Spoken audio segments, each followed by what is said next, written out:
wala naman wala na naman magagawa, kaya eto, gagawa na naman ako ng lechon belly. Kasi yung ginawa ko yata kahapon na overcook.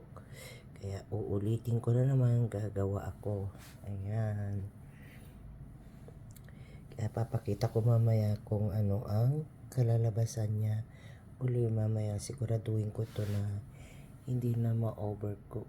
Ayan. Kaya wala akong magawa, kaya ito na naman, gawa-gawa na naman ako ng lechon belly. Ayan.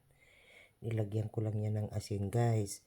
Kaya hindi ko yan pakukuluan. Kasi bababa rin. Yung mga mantika, kailangan hindi ko na kailangan ito na pakuluan. Ayan. Ito na. After 1 hour o mahigit na 1 hour, papakita ko ang resulta, guys. Goodbye.